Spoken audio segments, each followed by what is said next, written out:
लो जी, peoples party और नून league की लड़ाई के दिन आ गए। इमरान खान अपनी पार्टी समेत अमली सियासत से माइनस क्या हुए, नून लीग और पीपल्स पार्टी दोनों में इख्तलाफात पैदा हो गए, मगर दोनों इस बात पर मुत्तफिक हैं कि कौन होगा अगला वजीर आजम। वैसे कौन होगा, टेंशन न लें, अभी बताते हैं। पहले ये जान लें कि आखिर पीपल्स पार्टी और नून लीग में लड़ाई की वजह क्या बन रही है। तो दोस्तों, मामला कुछ यूँ है कि महंगाई और मईशत की बर्बादी की वजह से नून लीग अपना खूब ढेर सारा वोट बैंक खो चुकी है। इसलिए नून लीग हरगिज नहीं चाहती कि इंतखाबात वक्त पर यानी अक्टूबर नवंबर में हो। ऐसे में नून लीग के पास दो ऑप्शंस हैं। एक तो ये कि इमरजेंसी लगाकर इंतखाबात कम से कम मार्च तक डिले कर दिए जाए। दूसरा ये कि इमरजेंसी ना लगाई जाए पर निगरान सेटअप को तूल दे दिया जाए और करा दिए जाएं इंतखाबात लेट। मगर पीपल्स पार्टी ऐसा बिल्कुल भी नहीं चाहती। पीपल्स पार्टी समझती है कि वो इलेक्शंस में आसानी से नून लीग को हरा देगी और इसका समझना काफी हद तक दुरुस्त भी है। इसकी वजह यह है कि खूब ढेर सारे लोग पीपल्स पार्टी में शामिल हो रहे हैं। बलूचिस्तान अवामी पार्टी पीपल्स पार्टी में जम हो जाएगी।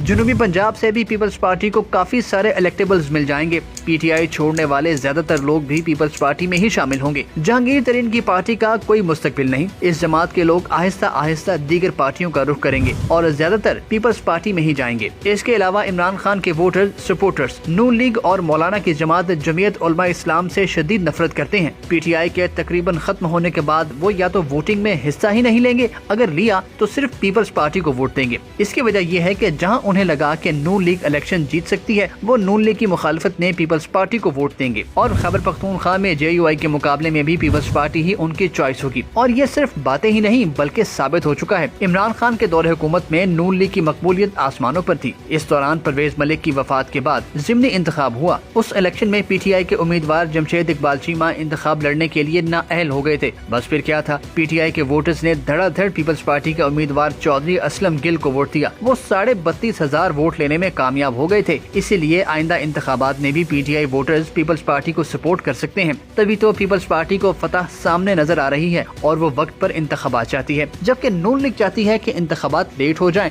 ताकि उसकी कुछ इज्जत रह सके। अब दोनों ही पार्टीज अपनी जिद पर अड़ी हुई हैं और अब देखेंगे कि आइंदा चंद रोज में इनमें लड़ाई हो जाएगी और शायद पीपल्स पार्टी वफाकी हुकूमत भी छोड़ दे। वैसे भी वो पीडीएम का हिस्सा है नहीं। खैर, जब भी इंतखाबात होंगे जीत पीपल्स पार्टी की ही होती नजर आ रही है। इसका मतलब ये है कि अगले वजीर आजम होंगे बिलावल भुट्टो जरदारी। और मजे की बात ये है कि इस पर नून लीग भी राजी है। बस नून लीग की ख्वाहिश है कि किसी तरह पंजाब से जीत कर वजारत आला की कुर्सी पर मरियम नवाज को बिठा दे। खैर, नून लीग की जानिब से बिलावल भुट्टो को वजीर आजम बनने देने की दो वजूहात है। एक तो ये कि अब बारी बनती ही पीपल्स पार्टी की है। दूसरा ये कि उसे पंजाब मिल जाएगा जो उसके लिए विन विन सिचुएशन होगी। इसके अलावा नून लीग चाहती है कि पीपल्स पार्टी हुकूमत लेकर सख्त मुआशी फैसले करे और फिर मईशत को ठीक करे। ये सख्त फैसलों की वजह से पीपल्स पार्टी अवाम में गैर मकबूल हो जाएगी और नून लीग मकबूल। उसके बाद नून लीग इंतखाब जीत कर विफाक और पंजाब में अपनी हुकूमत बना सकेगी। मगर नून लीग शायद भूल रही है कि उसका मुकाबला है आसिफ अली जरदारी से। अगर जरदारी साहब पीपल्स पार्टी को विफाक में जितवा सकते हैं तो पंजाब में भी जितवाना उनके लिए नामुमकिन नहीं।